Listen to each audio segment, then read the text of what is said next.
నమస్తే, welcome to news on base special స్టోరీకి. వేడి వేడి నూనెలో పకోడీ సలసలా కాగుతున్నట్టు, అదే మిరపకాయ బజ్జీలు వేయిస్తున్నట్టు ఈ కాలంలో వింటుంటేనే నోట్లో నీళ్ళు ఊడుతున్నట్టు ఉంటుంది కదా. అదే ఇప్పుడు నేను చెప్పబోయేది వింటే నోట్లోంచి వచ్చే నీరు కాస్త మీ కంట్లోంచి వస్తుంది. అదేంటో ఇప్పుడు మనం తెలుసుకుందాం. అదేంటి ముందుగానే ఇంత భయపెట్టిస్తున్నారు అనుకుంటున్నారా? నిజమండి, నేను చెప్పబోయేది నిజం. మనం ఇంట్లో వాడుతున్న అసలు రిఫైన్డ్ ఆయిల్, దాని వెనకాల దాగున్న రహస్యాలు మీ ముందుకు చెప్పబోతున్నాను. అసలు మనలో చాలా మందికి రిఫైన్డ్ ఆయిల్ అంటే చాలా హెల్తీ ఆయిల్ అంటే, ఇప్పుడు మన అడ్వర్టైజ్మెంట్లో చెప్తారుగా, లైట్గానే ఉంటుంది, అమ్మ చేసిన ఆయిల్ ఇది లైట్గానే ఉంటుంది, ఇట్లా ఫిలిం స్టార్స్ అడ్వర్టైజ్మెంట్స్ ఇవన్నీ చెప్తుంటారు కదా రిఫైన్డ్ ఆయిల్. కానీ దాని వెనకాల దాగున్న నిజాలు అదే ఈరోజు మన స్పెషల్ స్టోరీ. అంటే ముందుగా మనం రిఫైన్డ్ ఆయిల్ తయారీ ఏ విధంగా జరుగుతుంది, దాని ప్రాసెస్ ఏంటి అనేది మనం తెలుసుకుందాం.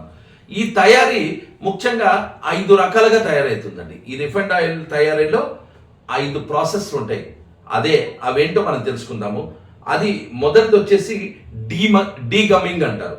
అంటే డీగమ్మింగ్ అంటే చెత్త, రాళ్ళు ఇలాంటివి ఆయిల్లోంచి, ఏదైతే మన రిఫైన్డ్ ఆయిల్ తయారీలో మొదటి ప్రాసెస్లో చెత్త, రాళ్ళు ఇలాంటివి పాస్మెటిక్స్ ఇవన్నీ తీసేయడం జరుగుతుంది. అదేవిధంగా సెకండ్ ప్రాసెస్ వచ్చేసి న్యూట్రలైజేషన్. ఈ న్యూట్రలైజేషన్లో కాస్మెటిక్ సోడాతోటి ఫ్యాటీ యాసిడ్స్ని తొలగించేస్తారు. అంటే కొన్ని ఫ్యాటీ యాసిడ్స్ మనిషికి అవసరం, అవి కూడా తొలగించేస్తారు.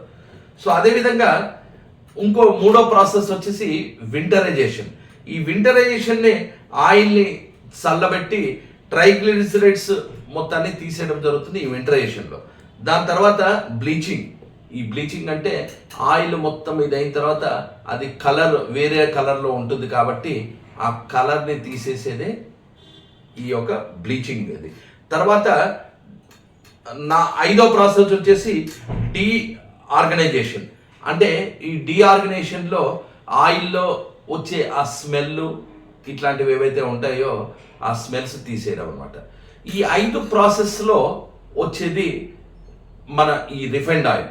మీరు అంటారు, మరి ఈ 5 చాలా మంచివి కదండి, వాళ్ళ అడ్వర్టైజ్మెంట్లో ఇవన్నీ చెప్తున్నారు కదా, ఈ ప్రాసెస్లన్నీ వాళ్ళు చెప్తున్నవే కంపెనీవి, మరి ఇదంతా చాలా మంచిది కదా రిఫైన్డ్ ఆయిల్, మరి రిఫైన్డ్ ఆయిల్ మంచిది కాదు అని చెప్తున్నారు. ఈరోజు స్టోరీ ఏంటి అంటే, అయితే మీరు ఒకటి తెలుసుకోవాల్సింది ఉంది. ఈ అడ్వర్టైజ్మెంట్స్లో ఏవైతే చెబుతున్నారో, ఈ ప్రాసెస్ ఏవైతే చూపిస్తున్నారో, గొప్ప గొప్ప స్టార్స్ వీళ్ళు ఆయిల్ ఫ్యాక్టరీలకు వెళ్ళి మరి ఈ ఆయిల్ ఈ విధంగా తయారవుతుంది, ఇప్పుడు నేను చెప్పినట్టు ఈ 5 ప్రాసెస్లో తయారవుతుంది, ఇవన్నీ మంచివే కదా అనుకోవచ్చు. కానీ దీని వెనకాల దాగున్న అతి భయంకరమైన నిజం ఏంటంటే, ఈ ఆయిల్స్లో వాళ్ళు చెప్పనివి జరుగుతున్నవి. అవేంటంటే, మొదటి నేను చెప్పాను కదండి మీకు ఆల్రెడీ, డీగమ్మింగ్. అసలు ఆ ప్రాసెస్లో వెళ్ళేటప్పుడు ఈ ఆయిల్ని, అంటే ఫస్ట్ సపోజ్ ఫర్ ఎగ్జాంపుల్ మన పీనట్ ఆయిల్, గ్రౌండ్నట్ ఆయిల్ అనుకోండి, ఏదన్నా ఆయిల్, ఈ ప్రాసెస్లో వాళ్ళు వాడే ఈ కెమికల్స్, అంటే ఈ కెమికల్స్ గురించి వాళ్ళు చెప్పరు. ఆ కెమికల్స్ వాడడం వల్లే ఇప్పుడు నేను చెప్పబోయి ఇప్పుడు మన రోగాలకి కారణం. ఆ కెమికల్స్ ఏంటో మనం తెలుసుకుందాము.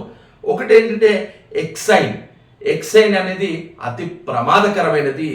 ఈ ఎక్సైన్ అనేది ఒక విధంగా పెట్రోల్ లాంటిది అనమాట. ఇది petrol by product hexane. It is very dangerous to the human health. ఇప్పుడు మనం ఏదైతే ఇబ్బందులు పడుతున్నామో, హెల్త్లో ఈ ప్రాబ్లమ్స్ వస్తున్నాయో, అంటే ఈ రిఫైన్డ్ ఆయిల్ వాడడం వల్ల మెల్లిగా మనిషి చాలా వివిధ రకాలైన జబ్బుల బారిన పడుతున్నాడంటే దీనికి కారణం ముఖ్యంగా మీరు వాడుతున్న ఆయిల్ అనే విషయాన్ని మీరు తెలుసుకోవాలి. ఇది సీడ్స్ నుంచి తీసేటప్పుడు, ఇప్పుడు మనం ఐడియా ఉంది కదండి, చెరుకు రసంలో చెరుకు తీస్తుంటాం కదా, ఆ చెరుకు ఈవెన్ పిప్పిలోంచి కూడా మనం మిషన్స్లో తీస్తుంటారు చూస్తారా, అది తీయడానికి ఈ ఎక్సైన్ అనేది ఎటువంటి పదార్థం అంటే కనుక, మీకు ఇందాక చెప్పాను కదా, ఇది పెట్రోలియం బై ప్రోడక్ట్ అండి. దాని నుంచి వచ్చిన ఆవిరి కూడా మనం ఒక చిన్న మంట అంటిస్తే అంటుకుపోయే గుణం ఉందన్నమాట ఈ ఎక్సైన్ అనేది అంత డేంజరస్ అనమాట. అదేవిధంగా ఇప్పుడు ఈ రిఫైన్డ్ అంటే రీఫైన్డ్, ఇది ఈ ఆయిల్ ఏంటంటే ఈ రిఫైన్ చేసే ప్రాసెస్ వల్ల దాంట్లో ఉండే చాలా గుణాల్ని, ఆయిల్లో ఉండే మంచి గుణాలను అన్నీ కోల్పోయి రకరకాల రోగాలకి మనం కారణమవుతుంది ఈ ఆయిల్ అనేది. సో అవేంటి, అది ఎటువంటి రోగాలకు కారణమవుతుంది, ఆ విషయాన్ని తెలుసుకుందాం. ఈ ఆయిల్లో ఆరోగ్యంపై ఈ రిఫైన్డ్ ఆయిల్ ప్రభావం ఏంటో మనం తెలుసుకుందాం.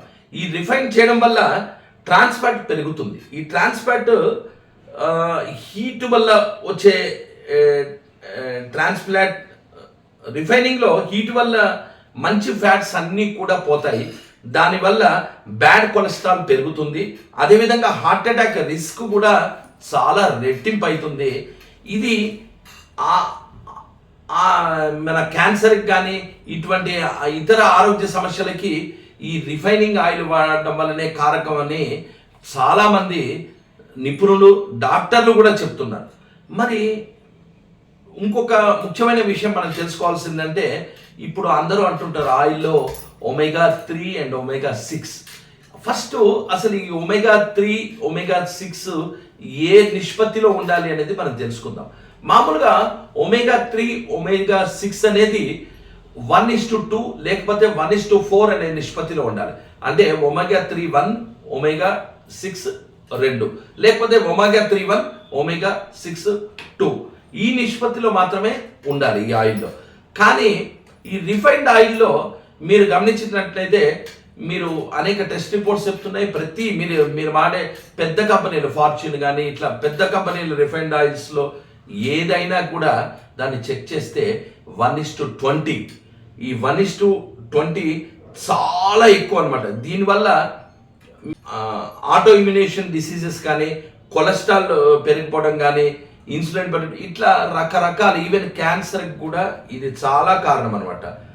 ఈ హై హీట్ వల్ల డేంజరస్ టాక్సిన్స్ విడుదలై ఇది డైరెక్ట్గా ఇప్పుడు లేడీస్కి క్యాన్సర్, బ్రెస్ట్ క్యాన్సర్స్ ఇట్లాంటి వాటికి కూడా ఇది కారణమవుతుంది అనమాట. సో అందుకే ఈ మధ్యన మీరు చూసే ఉంటారు, క్యాన్సర్కి ఈ ఆయిల్ వాడడమే ముఖ్య కారణమని వైద్య నిపుణులు చాలామంది చెప్తున్నారు. అసలు ఇదంతా వింటుంటే మీకు ఒకటి అనిపించవచ్చు, అసలు ఏ ఆయిల్ వాడాలి, ఏ ఆయిల్ వాడకూడదు అనేది మీకు చాలా అనిపించవచ్చు. సరే, దీనికి ముందు నేను ఒక చిన్న విషయాన్ని కాస్త మనం ముందు తరానికి వెళ్దాం. అంటే ఒక చిన్న దీనికి ప్రాక్టికల్గా మీకు ఒకటి చెప్తానండి. ఇప్పుడు సాధారణంగా పల్లీలు కిలో ఎంత, సాధారణంగా సరే మార్కెట్లో రకరకాలుగా ఉంటుంది దాని ప్రభావము. కొన్ని దగ్గర 150 రూపాయలు, 110 రూపాయలు, 130 రూపాయలు. సరే హోల్సేల్లో, మరీ రైతుల దగ్గర ఎంత తీసుకున్నా 90 రూపాయలకే పల్లీలు కిలో ఉంటుంది. అంటే మీరు 1 కిలో ఆయిల్ కావాలంటే, 1 లీటర్ ఆయిల్ కావాలంటే మీరు 2.5 కిలోలు ఆడిస్తేనే 1 లీటర్ ఆయిల్ వస్తుందండి. అంటే 90, 180 ప్లస్ 45 225 రూపాయలు. సరే ఆడించినందుకో, ఆ ప్రాసెసింగ్ చేసినందుకో దానికి ఒక 25 రూపాయలు, 250 రూపాయలు లేదే 1 కిలో ఆయిల్ రాదు. ఇది వాస్తవము. ఇంతకన్నా తక్కువ ఎట్టి పరిస్థితుల్లో సాధ్యం కాదు.